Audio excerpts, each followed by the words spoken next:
el entorno del capital.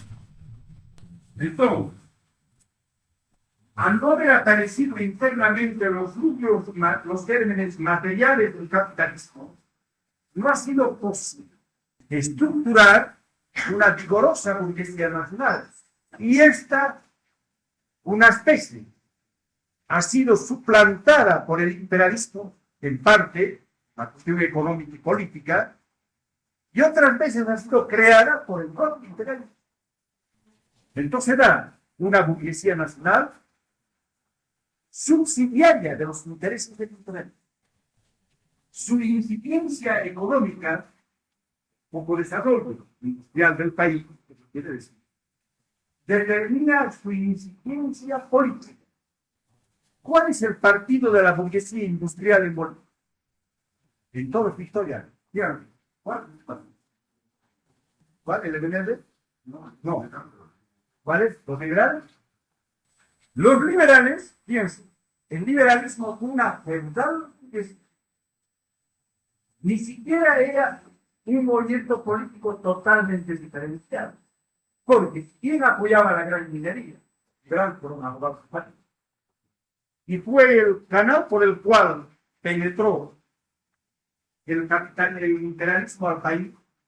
Sin embargo, los liberales vivían de transformar la sangre de los congos en oro. Eran explotadores de modo de producción precapital. Las dos cosas. Era una verdadera feudal burguesía a medias y feudalismo a medias. En Bolivia ha habido un solo intento de formar un partido de la burguesía industrial, el partido de los gerentes, el PSD. Pero tan caricaturesco, tan inconsecuente con los intereses del sector que decía representar, que incluso tuvo que llamarse socialdemócrata, Partido Socialdemócrata, llamar. Como una lejana referencia a la Segunda Internacional, era Partido Socialdemócrata. Pero nunca tuvo vigencia de masa. No fue el Partido Liberal ni fue el MNR. Y el diluvio, ahora nadie se acuerda del Partido Socialdemócrata. Como hubo esta incipiencia política, alguien tuvo que ocupar el lugar de la burguesía industrial, y fue tal. El MNR, un partido de la pequeña burguesía. Es difícil encontrar en la historia boliviana un partido de una plana mayor tan brillante intelectual de la clase media. Este partido de la clase media, de la pequeña burguesía intelectual, no en vano nació al de los periódicos de la calle. Fue el tipo estructurador, comenzó funcionando como un equipo de periódicos. Expresó en su programa los intereses generales de la burguesía nacional. ¿Cuáles son los intereses generales? Hemos indicado varias veces. ¿Cuáles son?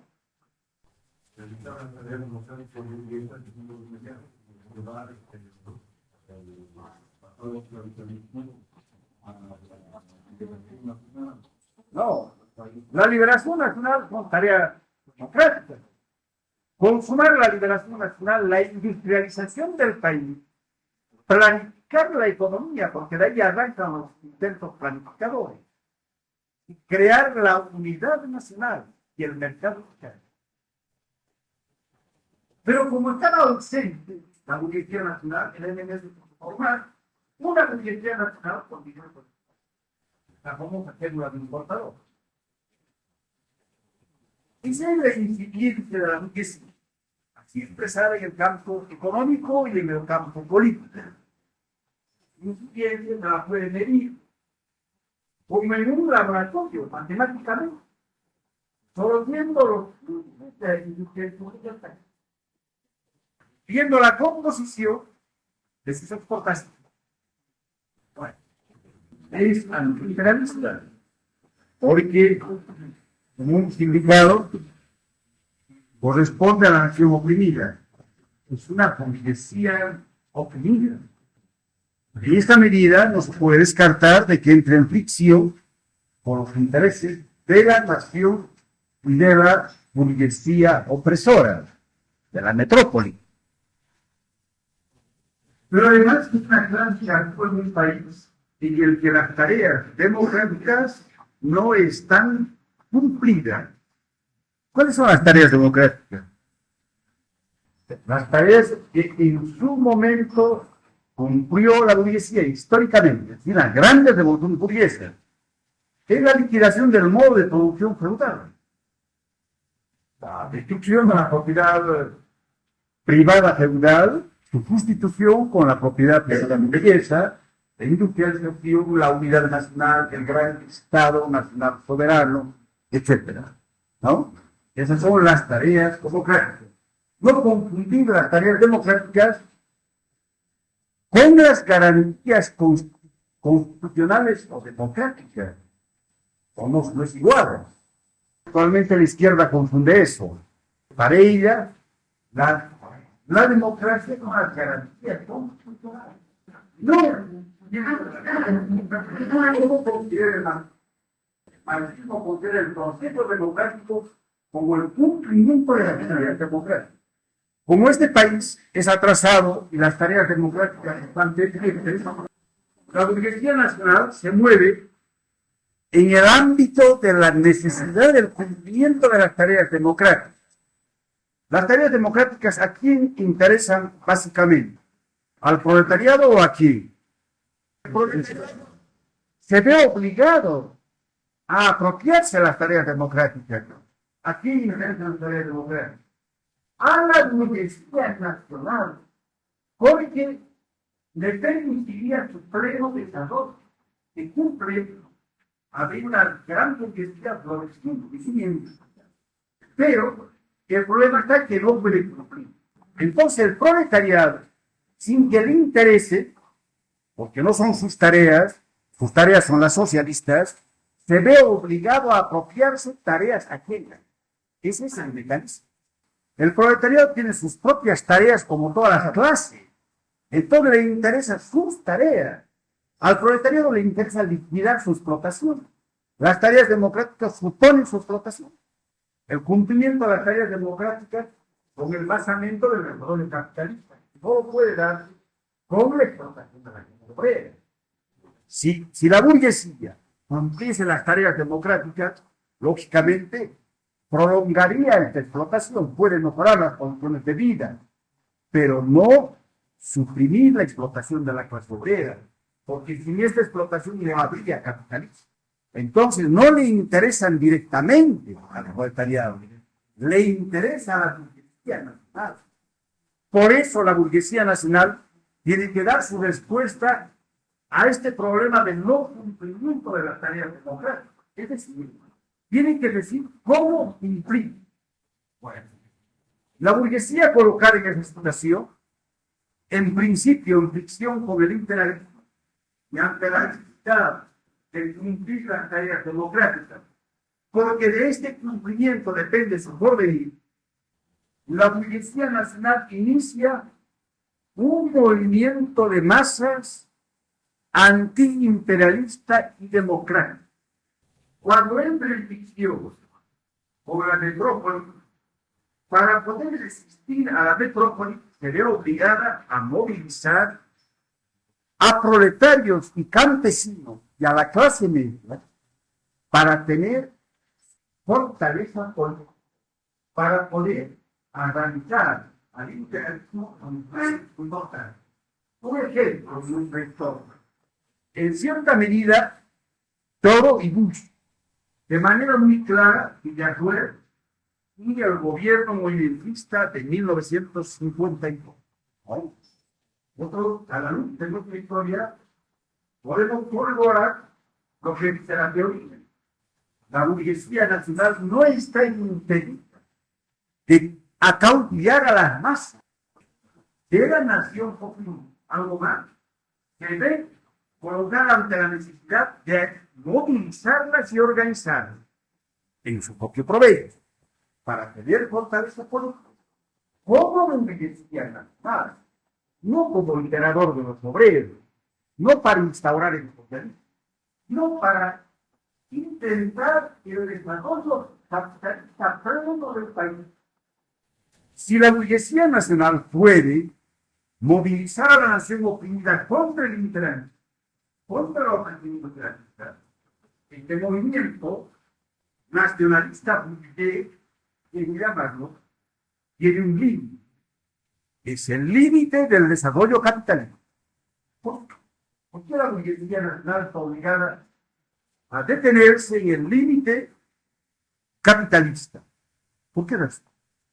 Por el hecho de que esta burguesía está fundamentada en la propiedad privada de los medios de producción. Que su interés, defender la propiedad privada basada en la explotación de la clase obrera. Eso es el capitalismo. Entonces lo que quiere es un desarrollo capitalista del país. Ese es su límite, ¿no? Ahí acaba el nacionalismo burgués, el más osado, más atrevido, más radical de los movimientos nacionalistas burgueses, a donde quiere un pleno desarrollo capitalista, independiente de la metrópoli, ¿no? Entonces, el límite de un movimiento nacionalista es el límite capitalista. Como ven ustedes, hay fidelidad en este aspecto con lo que es el liberalismo, que es una expresión del capitalismo. Ahora se plantea un problema. Estamos suponiendo que estamos en la etapa del 52. Un partido pequeño burgués que representa los intereses de la burguesía nacional y que pone, que de comparte a todas las manos, a los obreros y a los campesinos, que está en el colegio, apoyado en la mayoría nacional, es un gobierno popular, por un declarado. Este gobierno popular busca el desarrollo capitalista independiente del país. ¿Puede? Escuchen por favor la pregunta. ¿Puede este movimiento nacionalista burgués, si la clase obrera, sus portavoces, o los dirigentes sindicales, o los dirigentes de la izquierda, si los portavoces de la izquierda penetran en este gobierno nacionalista, vencer las fronteras del capitalismo y orientarse hacia la perspectiva socialista, o no? Todos los elementos que ustedes han escuchado y que tengo la esperanza que han asimilado, les permite responder con exactitud a esta pregunta. ¿Han entendido? ¿No? Un gobierno nacionalista burgués, apoyado nada más, no un grupo de optimistas o cosas parecidas, no. Figuran a través de la insurrección popular al poder, no apoyado en las bayonetas, no en las masas, y que además está en lucha contra el imperialismo. Tensión real. Está combatiendo contra el imperialismo. Y duda cabe, está intentando cumplir las tareas democráticas. Por ejemplo, está intentando las bases del capitalismo de Estado a través de las nacionalizaciones. Y a este gobierno democrático, le ofrece amplias garantías trasnazionales, etcétera, que pueda ser funcional en el Parlamento. Pasado que está libertad, a este gobierno ingresan, porque es muy frecuente, dirigentes obreros, que se toca por el chinismo en el año 52, y partidos de izquierda, partidos marxistas, lo que se ha dado tantas veces en la historia latinoamericana y mundial. Por cierto, cuando Ben Bella, el argelino, estuvo en el poder, representando a la burguesía nacional, el líder máximo de la Cuarta Internacional, Michel Pablo, se convirtió en su secretario. Algo así como ministro sin cargo. Fue este gobierno nacionalista burgués trocarse por la influencia y la actividad en su seno de los partidos obreros en un gobierno que rompa los límites del capitalismo y abra la perspectiva del socialismo. Ustedes conocen el libro de de Gallardo, que fue ministro de gobierno de Torres Arance, ¿conocen ese libro? Él plantea una tesis, dice que se inspira en el efecto bolchevique. Se heredó los trotskistas bolivianos consistió en no haber ingresado al gobierno de Torres porque han perdido la oportunidad de transformar ese gobierno muy popular, muy izquierdista, pero la está muy bien. Un gobierno totalitario. Ese blanqueamiento tiene, es viable, es justo, a ver, el Tito, a ver, dando las razones. En pro o en contra, ¿cuál es la razón? ¿Acaso en ese gobierno que se fue el caso de todo, si en el gabinete están la mitad de izquierdistas en ese gabinete, por tanto tienen la mitad de votos, decisiones gubernamentales, y si por añadidura tuviese un parlamento, y en el parlamento mayoría obrera, que no es como, por ejemplo, Francia, funciona el pacto PC-PS, la campaña electoral puede lograr mayoría parlamentaria. Después, la democracia alemana se abandonó a la carrera parlamentaria como se abandonan en Bolivia los izquierdistas, que han tornado parlamentaristas. Había que contar por qué han limitado sus objetivos al parlamentarismo. La socialdemocracia lo dijo de manera pública. Su objetivo era ganar la mayoría del Parlamento. ¿Acaso ese Parlamento y ese gabinete, o el 50% no podrían aprobar la estatización de todos los bienes de producción? ¿Sí o no? Podría, ¿no? ¿Por qué sería? Porque es el fin de la cuestión. No olvides que ellos dicen, puede llegar un momento en que el Estado monopolice todos los bienes de producción.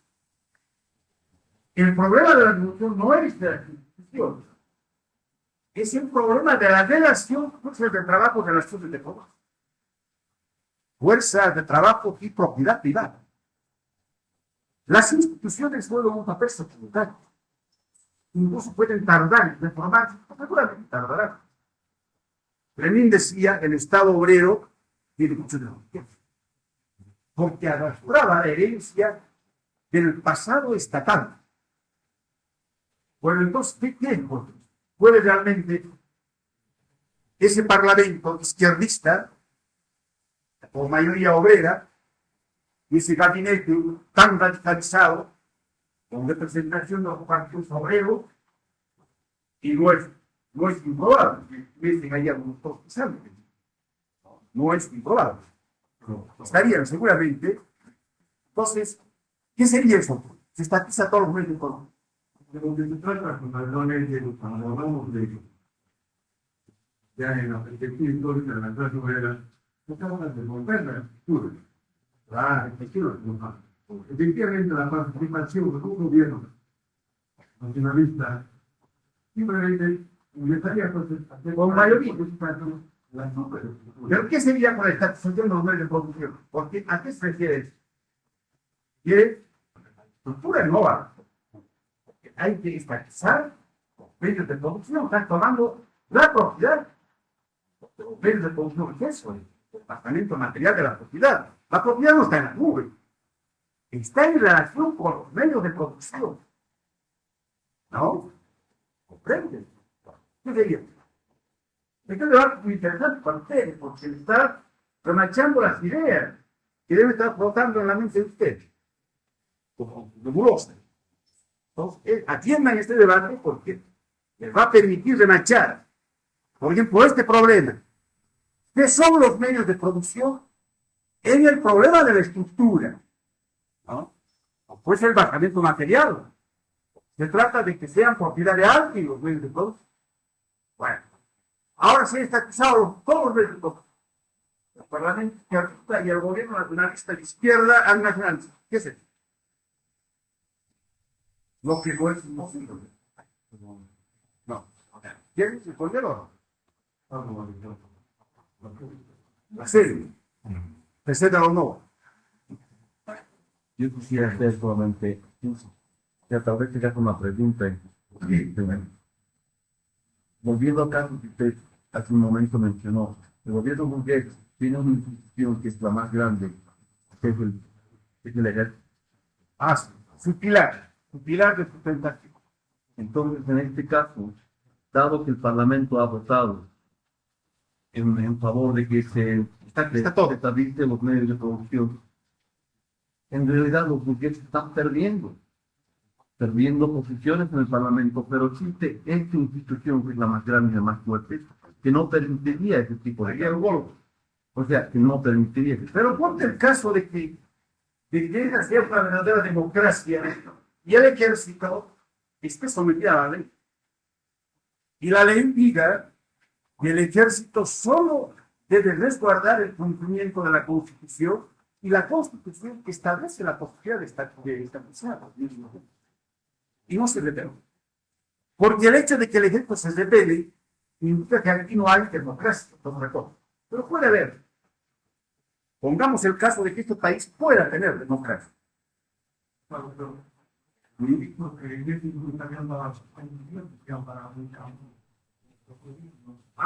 y aunque no se ve eso, las condiciones están dadas por la madurez de las fuerzas productivas, aunque los hombres no tengan condiciones de esa madurez. Porque la madurez de la revolución es un fenómeno objetivo.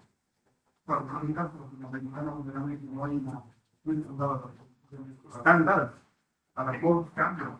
Sí, hemos dicho que están dadas para un cambio revolucionario así, porque esas fuerzas productivas en Latinoamérica y en Bolivia han madurado en escala internacional. Bueno, está bien todo. Pero ¿qué es pues? Es así.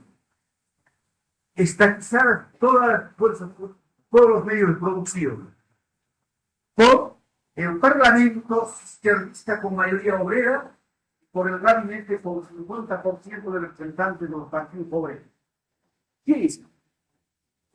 Porque, fíjate, de estar en tu cabeza atormentándote el problema de que tal vez estamos ya pasando al socialismo. Ese es el argumento que escribe el Nacional. Entonces, izquierdistas, no agazaparse en la posición radical del proletariado, ingresar al gobierno burgués para transformarlo desde su fe.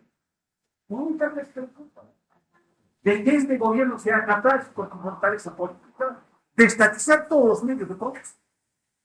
Ahora, ustedes, ¿cómo les toca? ¿Qué es, Omar? La cuestión es ver la esencia de clase de ese tipo de gobierno, o del Estado, ¿sí? La esencia de clase. La estatización en este caso, en manos de un Estado burgués, es una estatización que sirve fundamentalmente a la burguesía. Es una estatización burguesa que ha salvado el régimen de la propiedad privada burguesa sobre los medios de producción, porque el Estado es el representante de la burguesía como clase. Entonces, no puede transformarse internamente, ni siquiera con mayoría parlamentaria obrera, la esencia del Estado burgués, del nacionalismo burgués.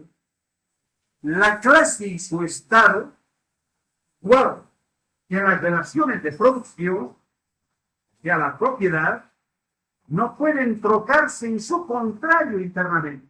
Tienen que ser testadas y reemplazadas por otra clase, por otra propiedad, otro Estado, de otra naturaleza, de otra clase, cualitativamente diferente. ¿No? ¿Han entendido? ¿O qué quieren? ¿Creen que está bien el planteamiento o no? Bueno. Sí. Usted plantea de que los días de representación de los libros de mano. Sí, pero las masas sí, lo han llevado. Cuando las masas están detrás del nacionalismo burgués, ese proletariado no es todavía un proletariado organizado como tal, sino un proletariado enajenado a la burguesía nacional. No tiene conciencia de clase.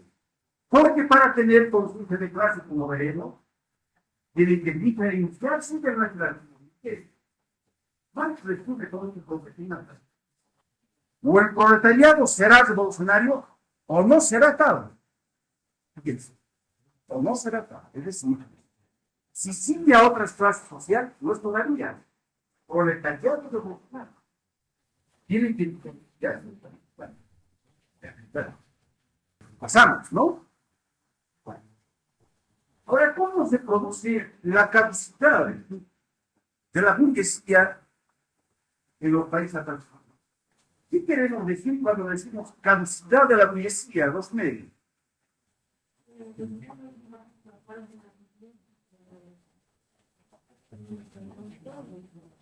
¿Qué? No escuchas.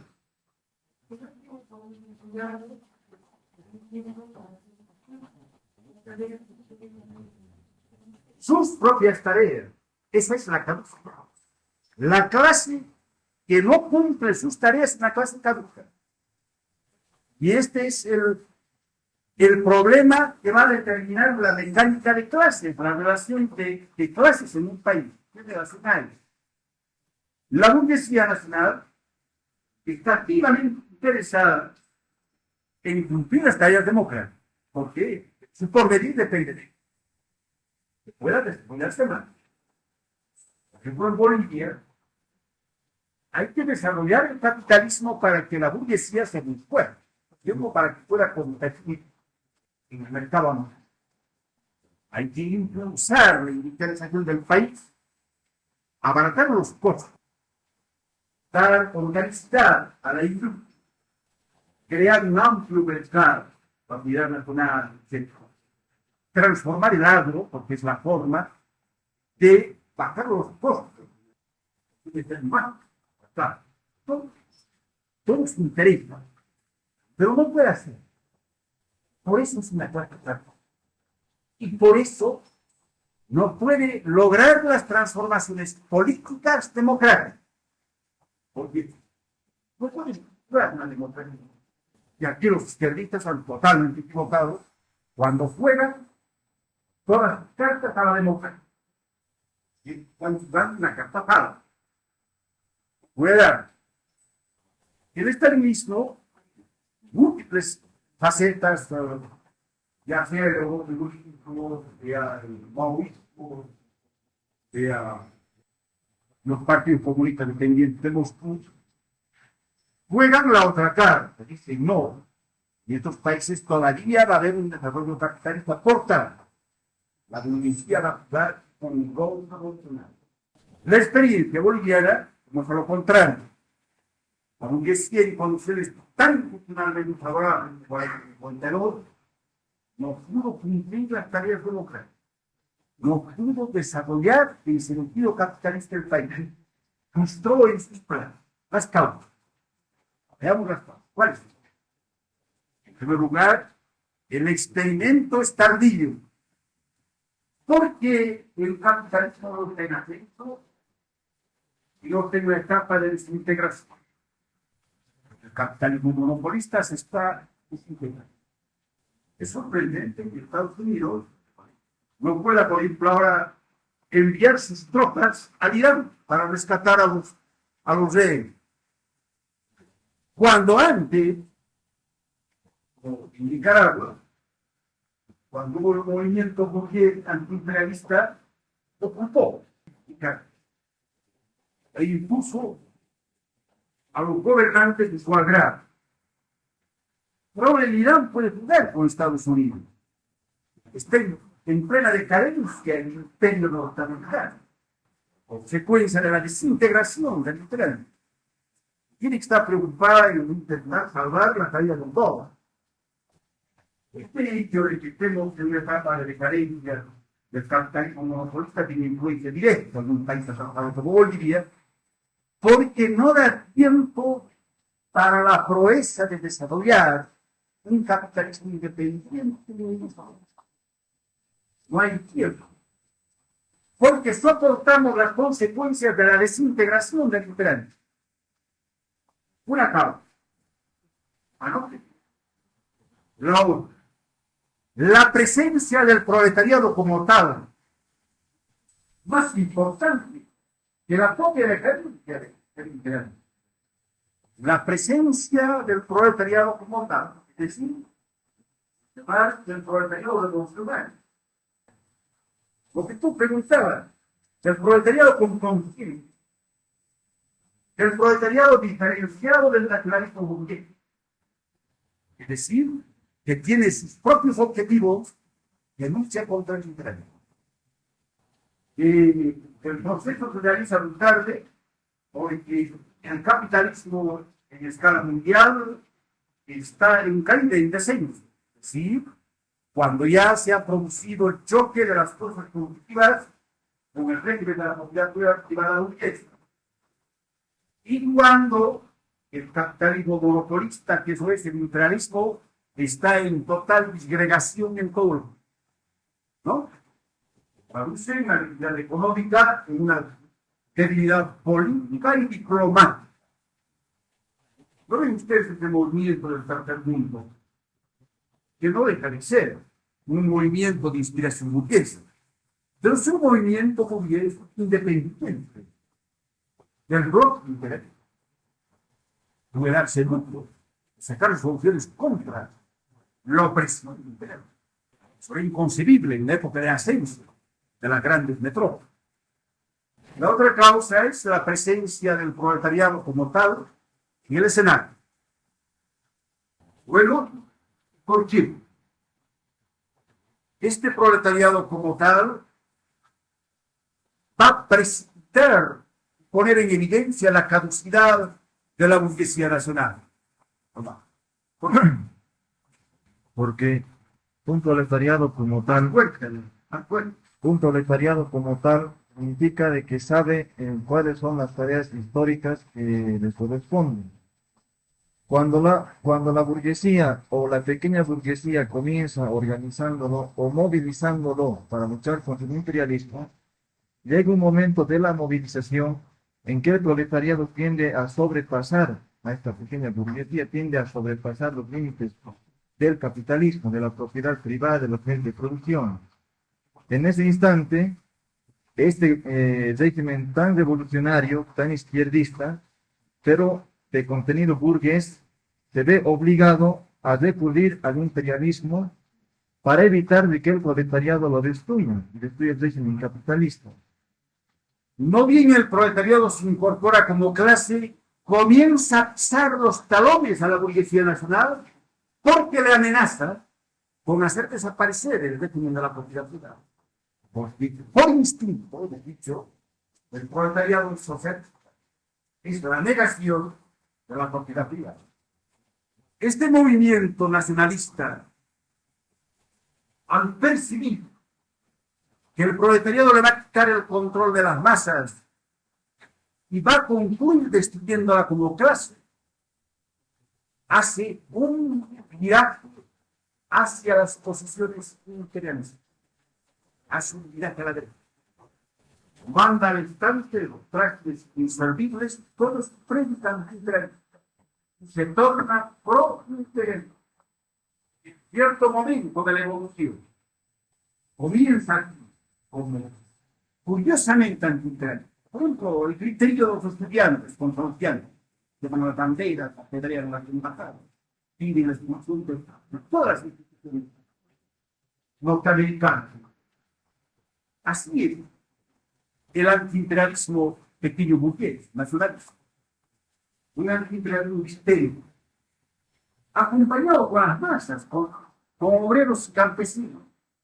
Pero cuando los obreros en este momento comienzan a mostrar su autonomía política, estando dentro de este gran movimiento de masa, de alianza de clases, cuando comienzan a mostrar su perspectiva obrera, que es la negación de la propiedad privada, el nacionalismo burgués, para defender sus intereses y su propiedad, se encamina al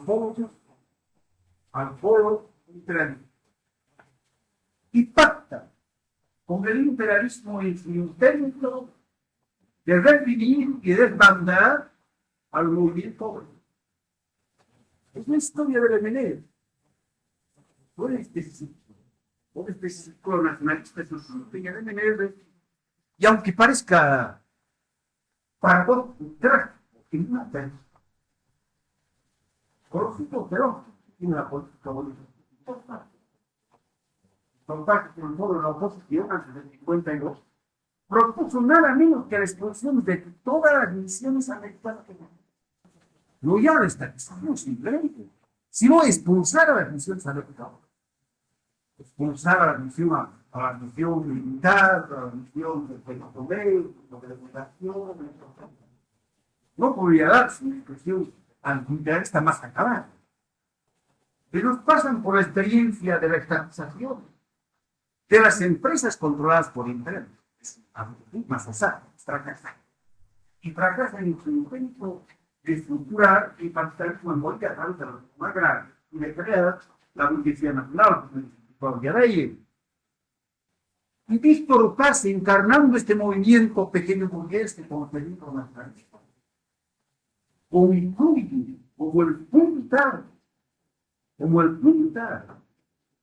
de la derecha fascista que nace de Bolivia, que son los dos, es el puntal de base. Y es la carta preferida de los estados.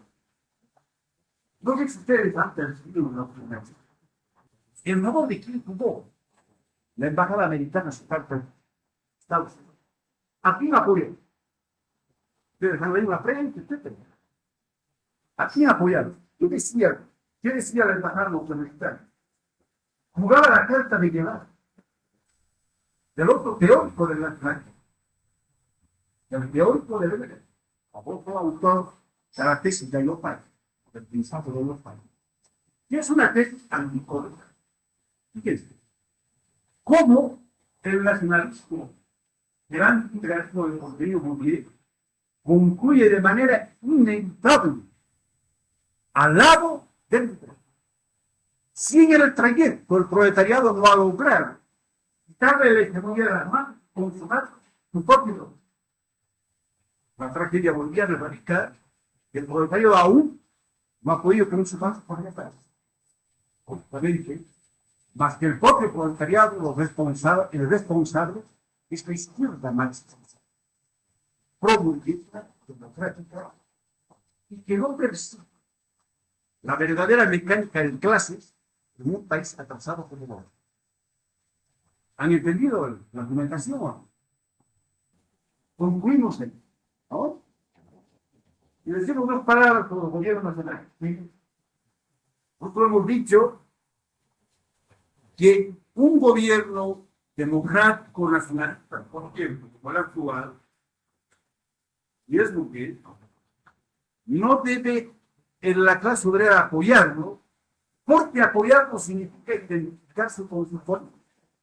Y esa política puede ser muy democrática y puede ser favorable a los aumentos salariales, que no va a ser. Este gobierno va a dar el golpe a la gente. Medidas económicas es un golpe a la gente. Pero puede darlas, puede favorecer, puede aumentar salarios de una manera efectiva. Pero no puede destruir la explotación de la clase obrera. Ese es el de la clase obrera. Entonces, si la clase obrera cometiese el error de apoyar e identificarse con la política de este gobierno, perdería su autonomía de clase, su independencia. Perdería su objetivo de destruir su propia explotación. Perdería su objetivo estratégico.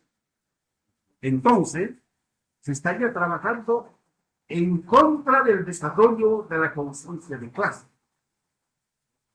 Ahora, otra cosa es que de repente está un otro gobierno fascista. ¿Qué hace? La clase obrera aplasta al fascismo, pero no para instaurar un régimen. Aplasta al fascismo sin confundirse con el gobierno. Porque la vez que se confunda, se pierde como plan. Ese es el error de la izquierda bolivariana.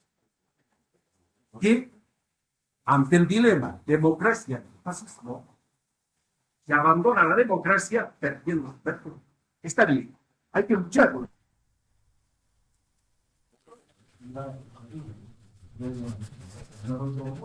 ¿Y por qué no puede, y por qué si conserva sus principios no puede más bien abrir el camino en su propio gobierno? ¿Por qué el fascismo siempre? Porque, ¿de dónde viene el fascismo? ¿Cuál es la madre del fascismo? La democracia.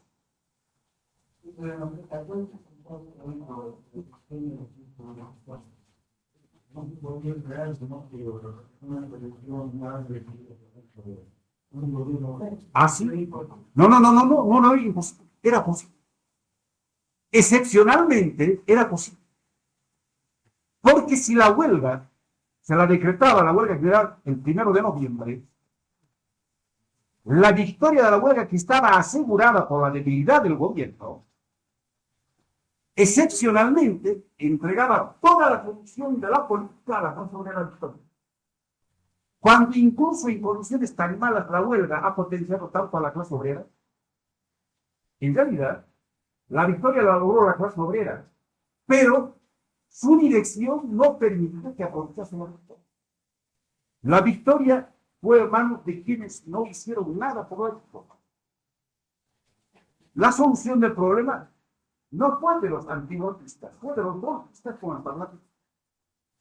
Parece extraordinario que después de semejante huelga, el ejército siga siendo un ejército bonito, mandado por bonito. A todos los generales y coroneles que hablan de democracia no dejan de parte de esto. Esto no. Fue un error de la izquierda. De una manera sorprendente, las condiciones políticas permitían una solución obrera a la crisis.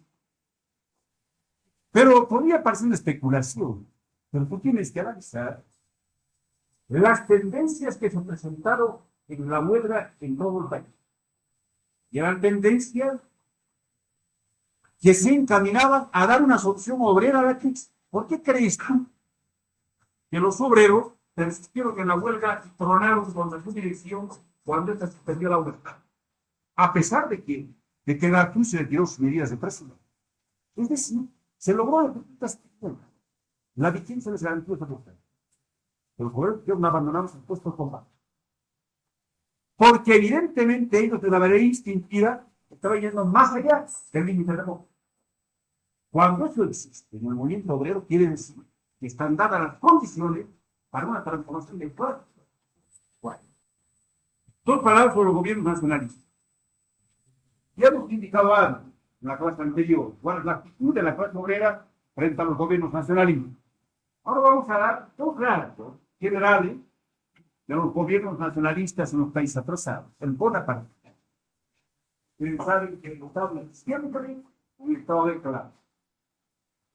O sea, es el instrumento de la clase dominante para mantener el estado de sujeción, de opresión a la mayoría nacional.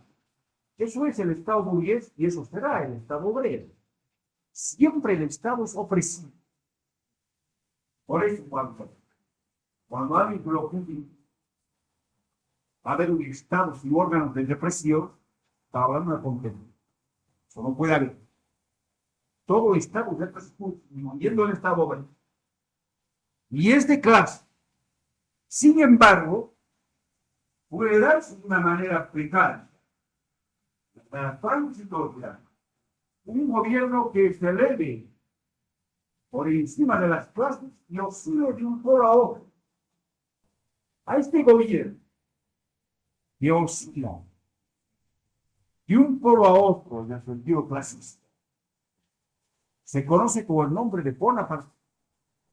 Terminó la arranca del canal de Mar cuando analiza el 18 Brumario de Luis Bonaparte. Él representaba a la burguesía, a la burguesía financiera, a los banqueros, y logró un gran apoyo de los campesinos. Comenzó a oscilar entre los explotados y los explotadores, desplazándose de un polo a otro. En los países atrasados, indudablemente el problema más importante es el problema de la relación entre el Estado del país oprimido y el Estado de la metrópoli, la expresión política nacionalista y organizada del imperialismo. El gobierno nacionalista, que no tiene posibilidad de destruir al imperialismo, porque tiene que defender la propiedad privada. Porque un gobierno nacionalista exitoso, como fue, por ejemplo, el gobierno de Estados Unidos, tendría que trocarse por una ley económica y imperialista barata.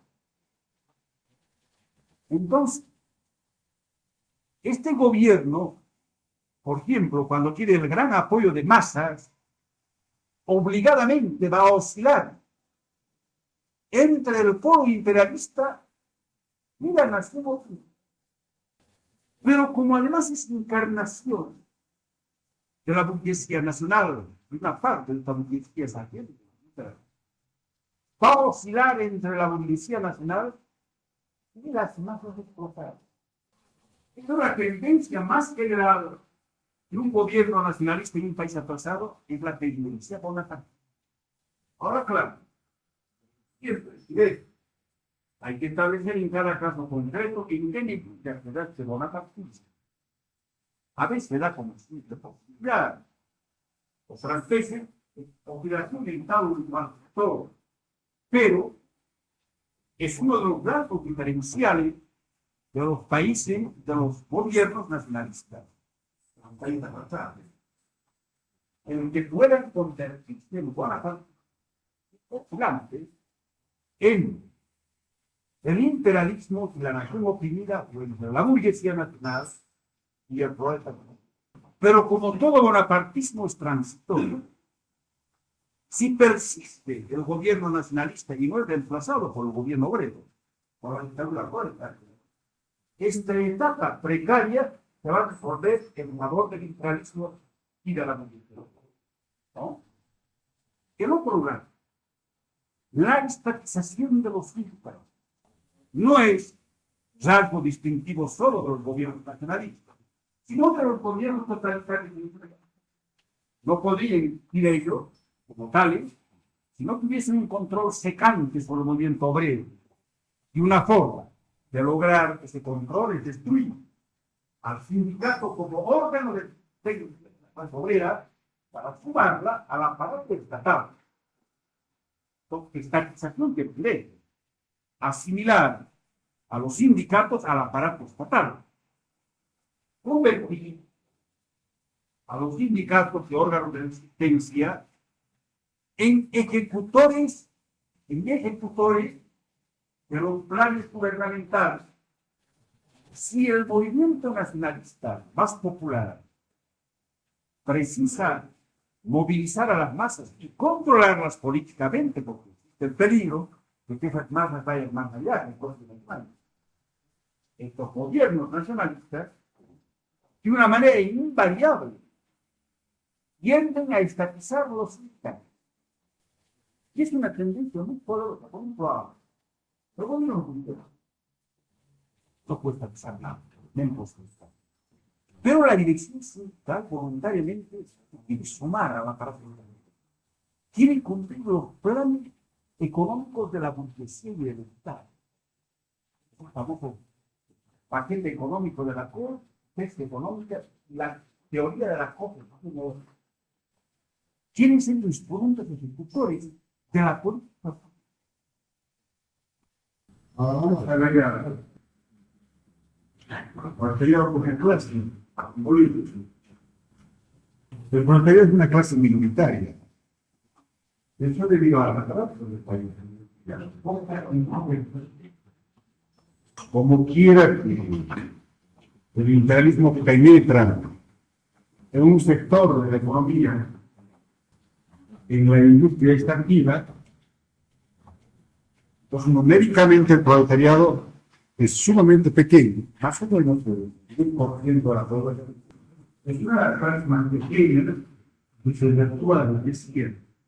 Pero ni considerando a la clase ni a la economía, se puede simplemente tomar en cuenta este aspecto de dimensión demográfica, sino hay que ver el peso específico de esta clase. Y es importante el proletariado porque y la clase social en la cual se basa la producción capitalista, el modo de producción capitalista. El campesinado, porque pues, la mayoría de la población, pero el campesinado es una herencia del mundo pasado.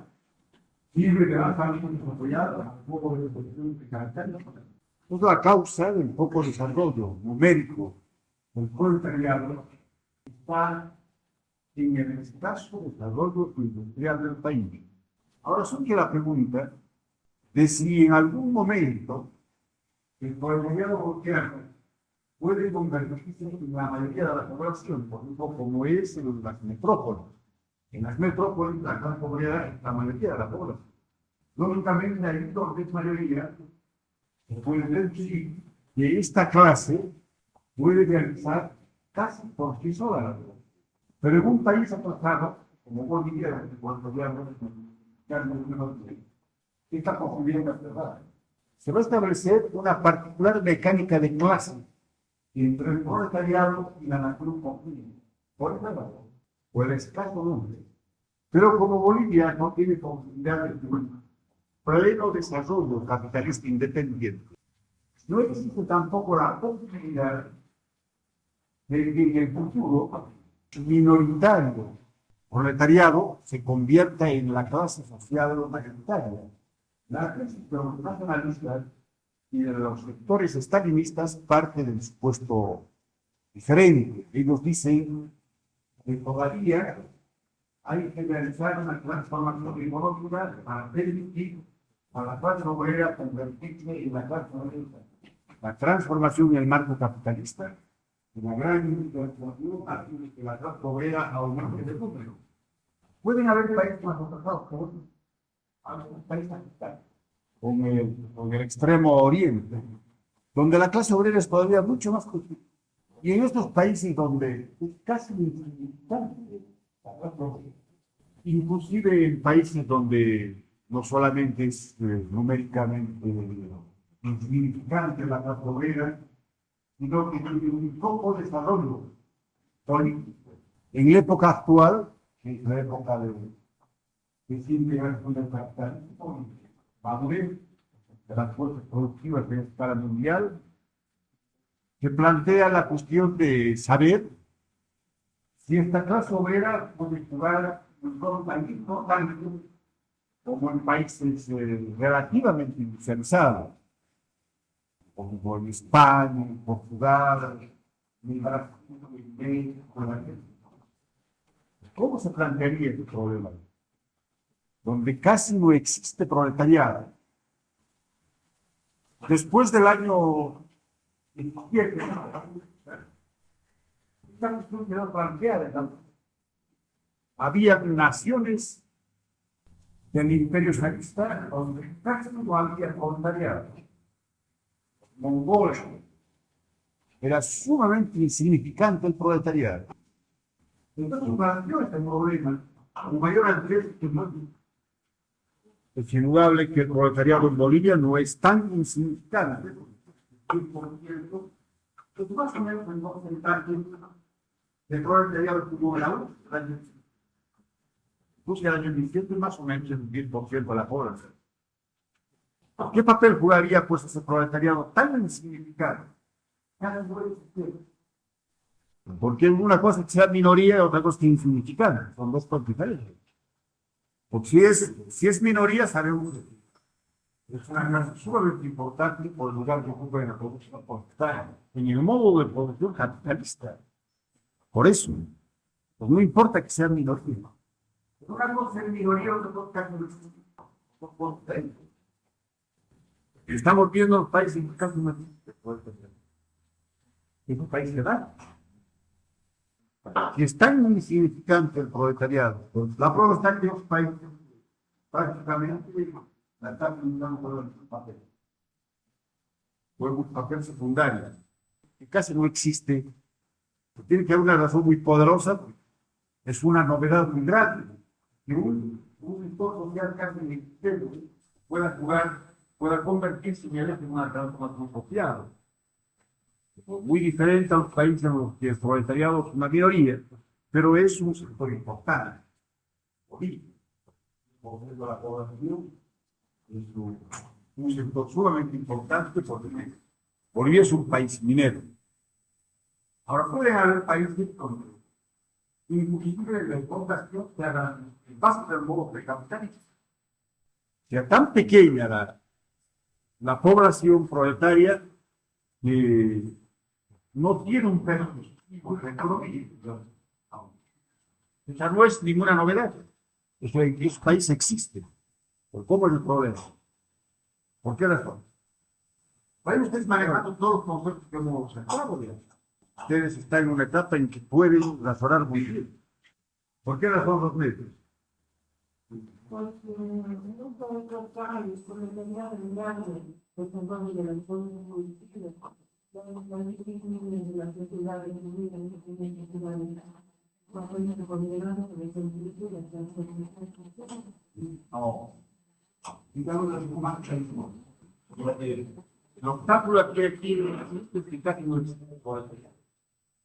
porque ya no existe posibilidad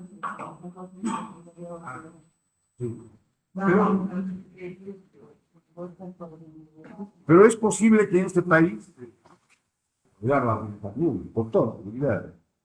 No. Sin embargo, en un inicio, por el periodo por el gobierno en este país, por una otra razón. ¿Cuál es la razón? ¿Por qué los países atrasados modifican la mecánica de plata? ¿Cuál es la razón básica? ¿Cuáles fueron las grandes leyes del capitalismo? Por la madurez internacional de las fuerzas productivas, que vale tanto para un país mongólico como para un país latinoamericano o para un país europeo. Porque de ahí se deduce la conducción de las relaciones que hay entre los países atrasados y notablemente desarrollados. Hemos indicado que en otra época ya fue posible distinguir entre países maduros y no maduros para la revolución proletaria. Que no todos comprenden todo. ¿Por qué razón de ello? ¿Por qué razón de ello? Porque es una de las diferencias básicas del planteamiento del mundo proletario de todas las políticas. Porque ahora tendencia que partido del supuesto de que los países por latinoamericanos no están maduros.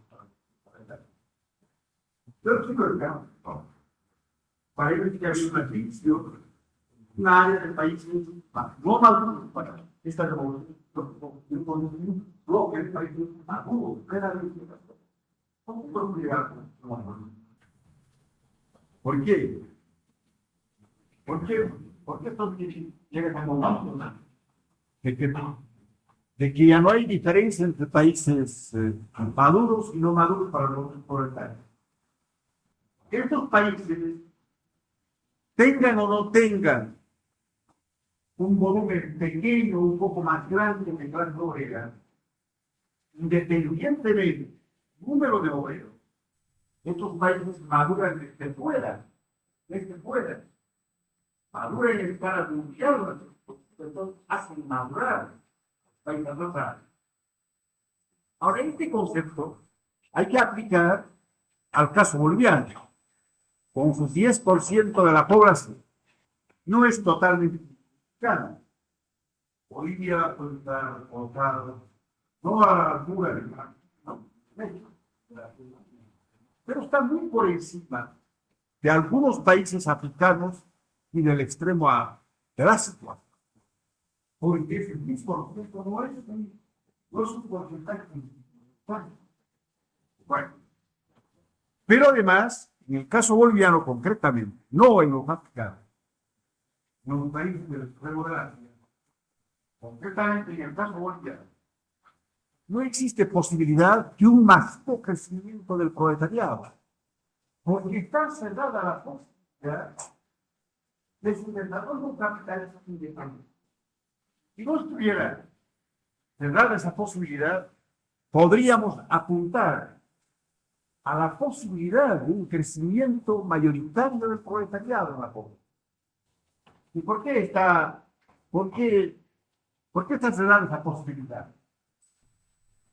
Yo estoy casi seguro que ustedes no realizan trabajo de grupo. Absolutamente seguro. Por eso te digo, no liberan. Yo podía apostar de que no se han dormido una sola vez en grupo. Votando. Para los países tratados, no hay posibilidad de desarrollo de en principio, los capitalismos de talento, cuando yo me puedo desarrollar No hay tiempo. No hay tiempo. No tiene tiempo. Como problema está planteado por el desarrollo capitalista. Como problema. Pero no encuentra la respuesta adecuada. Falta de tiempo. Un problema del tiempo por la desintegración del sistema capitalista. Es un factor que viene de fuera. Si en Bolivia hay necesidad del desarrollo capitalista, la economía mundial no le permite el desarrollo. Está listo. Lamentablemente Bolivia está en la economía mundial. Entonces la propia economía mundial, la que le cierra el camino para un proyecto de desarrollo capitalista. Recuerden pues esa frase, los civilizadores cierran el camino a los que se civilizan. Eso que es. Bueno, este proletariado tiene algunos datos comunes al proletariado mundial. El proletariado boliviano tiene datos comunes con el proletariado mundial. ¿Cuáles son los datos? Primer dato, el proletariado, ¿qué es en nuestra época? Es la clase contemporánea. Es decir, más que el capitalismo. Antes fue el proletariado. Ustedes podrán argumentar y decir, bueno, en cierto nivel de desarrollo de la sociedad feudal aparecieron los núcleos capitalistas, evidentemente, pero era eso, quieren. Es posible encontrar a los que quieren ese proletariado. No era quieren, no era todavía la clase. Entonces, como clase, el proletariado aparece en el capitalismo. Y a fines de la Edad Media, los gérmenes del proletariado aparecen como gérmenes del capitalismo. Mucho se discute socialmente de qué sector de la clase media tiene el proletariado. La verdad es que este proletariado, como ahora conocemos, es tipo de la revolución industrial, de la aparición de las máquinas. Y esa aparición de las máquinas es un rasgo predominante dentro del régimen capitalista. Es muy la gran contemporánea. Esto es muy importante. Si lo comparan con el campesinado es una herencia del pasado precapitalista. Nosotros heredamos de la colonia, del unitario, antes del unitario, a la masa campesina. Pero no heredamos proletariado. Proletariado que va a crear para un tiempo. Común con el proletariado mundial.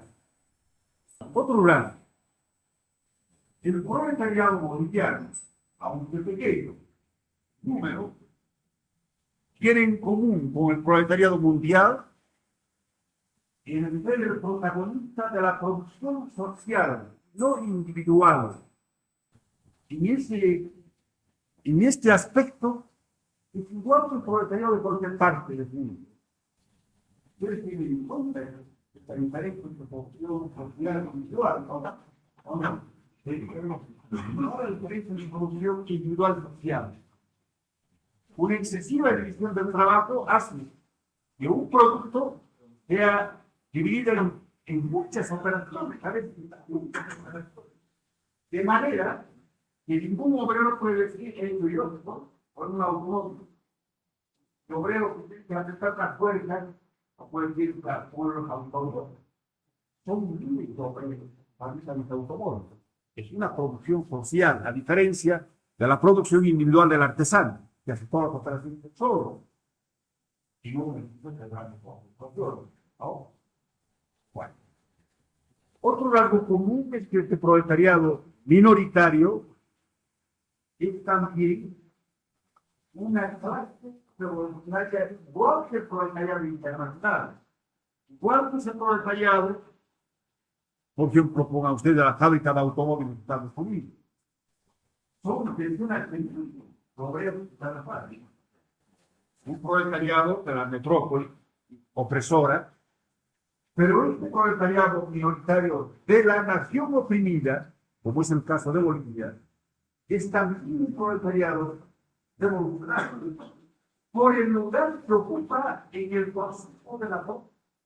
Por el lugar que ocupa en el proceso de la producción. Es decir, por ser el eje social del modo de producción capitalista.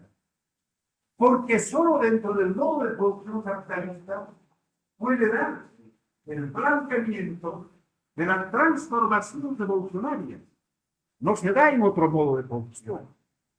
No sería posible que la mayoría de la población, por ser mayoría de la población, pueda reivindicar su carácter revolucionario. Aquí todavía hay que ver a qué modo de producción pertenece. Porque, por ejemplo, en el modo de producción donde predominan la servidumbre, el trabajo gratuito, aquí no es posible plantear una revolución social. Porque no está presente el capitalismo. Lógicamente, en un país solo puede plantearse la posibilidad de la revolución socialista si en ese sector está presente el modo de producción capitalista, de manera predominante o no predominante, pero desde el punto de vista cuantitativo.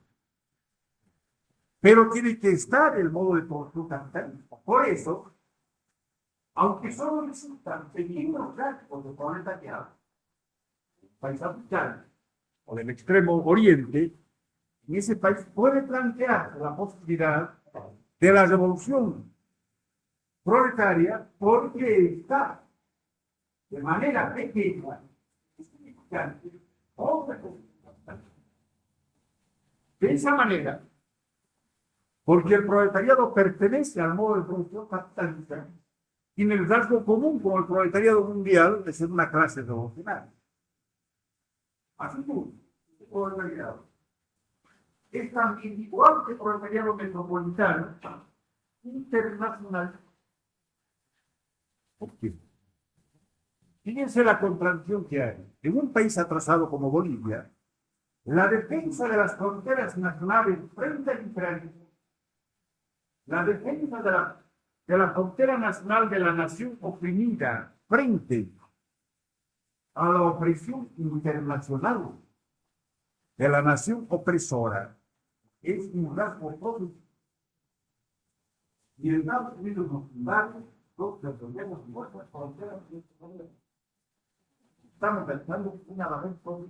Sin embargo, el proletariado boliviano es internacional, es la negación de la frontera.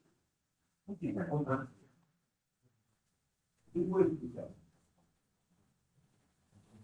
Este es un punto de mucha discusión con la llamada izquierda nacional.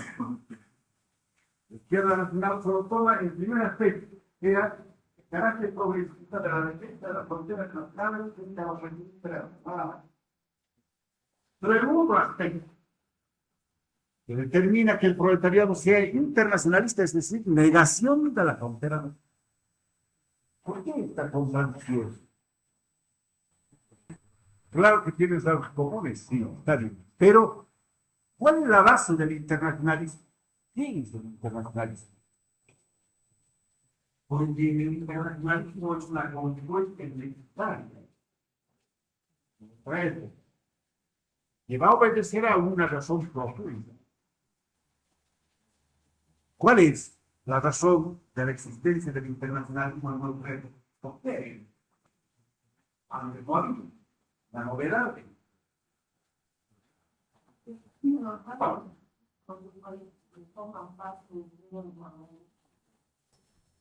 Es una respuesta social, desde el punto de vista de clase, a la economía mundial. Si la economía mundial ha borrado ya las fronteras nacionales y actúa en escala mundial y oprime en escala mundial en el Y el desarrollo del capitalismo ha convertido en un factor reaccionario en la frontera nacional. Es el rasgo general de nuestra época. El proletariado no puede menos que ser internacional.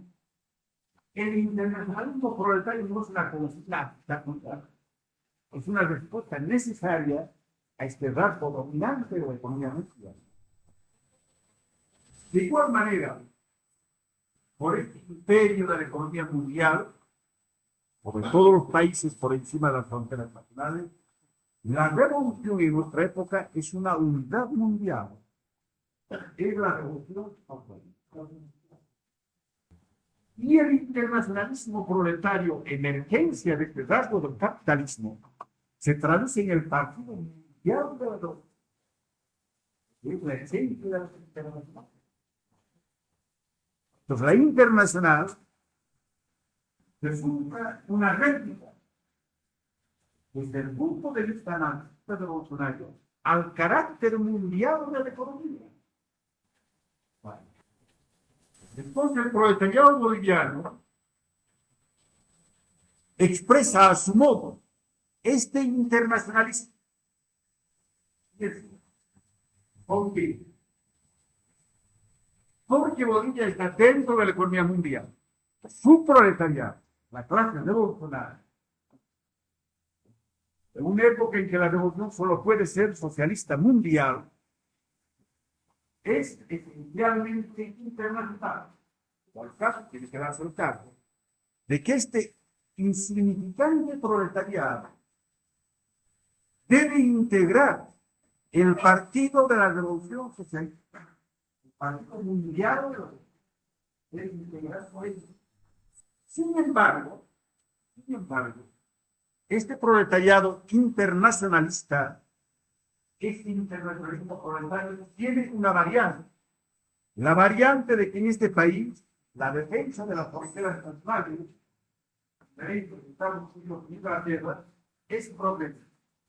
Cuando se trata de rechazar la opresión de la nación opresora, la agresión de la nación opresora, ¿no? Entonces, aquí hay que interpretar esos dos aspectos de la actividad del proletariado boliviano, internacional y en cierta manera nacional. Cuando va a defender las fronteras. Pero aún podrían ustedes decir que otro rasgo común es asalariado. Un proletariado, igual que el metropolitano, que está en el marco de determinadas relaciones de producción exteriorizadas por el salario. La forma de distinguir si una masa de oprimido es o no proletariado es constatar si percibe o no salario. Y si percibe de manera dominante, porque puede percibir salario y realizar otro tipo de trabajo. El caso de los fabriles en La Paz, por ejemplo. La mayor parte de ellos perciben salario y realizan un trabajo individual artesanal. ¿No? Para ver. Y eso como es un proletario. Y eso no es un proletario claramente diferenciado en el aspecto social, hay que ver si percibe salario y en qué proporción.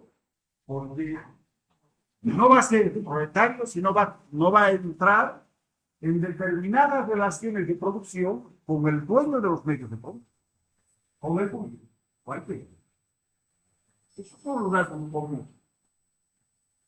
Ahora veamos los rasgos diferenciales. Los rasgos diferenciales. Porque tenemos un asunto simplemente de tenernos y de un rasgo general. Bueno, el proletariado boliviano es exactamente igual que el proletariado norteamericano, porque es una falsedad. La producción capitalista es cosmopolita, es decir, se realiza con materias primas de todas partes del mundo, como obreros de todas partes del mundo. No para el mercado nacional, sino para el mercado mundial. Esa es la producción capitalista. Sin embargo, el proletariado boliviano es casi 100% boliviano. ¿Qué tiene que ver en un país? O en un país. En ese sentido se usa el término indígena. no quiere decir campesino, sino autóctono. Autóctono. Este proletariado históricamente se ha formado con capas proletarizadas del campesinado de la clase media. Y no ha decidido corrientes migratorias, que es lo característico de las metrópolis. Por ejemplo, el proletariado norteamericano. El norteamericano significa poco el norteamericano, consideramos por origen natural. Más bien un proletariado cosmopolita, con las grandes corrientes migratorias de Europa y de las Américas, que han formado ese proletariado norteamericano. No sé si ustedes se han dado cuenta que en la política norteamericana una gran parte de los líderes no son norteamericanos, son europeos. Por ejemplo, el asesor de cárcel de política internacional, el famoso teórico de la trilateral, es un polaco, adoptado en los Estados Unidos, nacionalizado en los Estados Unidos, de origen polaco. Boliviano, de hecho, bajo la Constitución. Un gobernante de origen nacional diferente. El iniciador del sindicalismo norteamericano, Samuel Gompers, no era norteamericano, era europeo. Este hecho de si el proletariado es nativo o no, va a tener mucha importancia en la formación política de la nación. Vamos a ver por qué razones el proletariado boliviano pudo lograr con un alto nivel de politización. Y ese grado de evolución política tiene una relación directa con su origen, con el origen nacional del proletariado. Bueno, es un proletariado que lleva, y no podía ser de otra manera, los rasgos intereses de la clase cultural del país. Si ustedes alguna vez han visitado un país extranjero, habrán comentado con los obreros, habitualmente leen en su casa la prensa de su partido o la prensa general. Están suscritos y reciben por correo su periódico ley. Y es posible discutir con ellos sobre todos los problemas mundiales. Es un proletariado que está reflejando el nivel cultural del país. Nuestro proletariado, a la inversa, está concentrando los aspectos negativos del país. Si ustedes están poco habituados a leer, están universitarios, piensen lo que será la clase obrera. No lee casi nunca. Excepto en sus capas de vanguardia y politizada, que por necesidad salen al aspecto para ponerse en contacto con las tendencias políticas modernas, pero el grueso de la clase no. El analfabetismo predomina en el. No es un detalle insignificante. Un detalle que va a tener importancia en la formación de la conciencia de clase. Otro rasgo diferencial, la extrema absoluta de la clase obrera. Juventud en dos aspectos.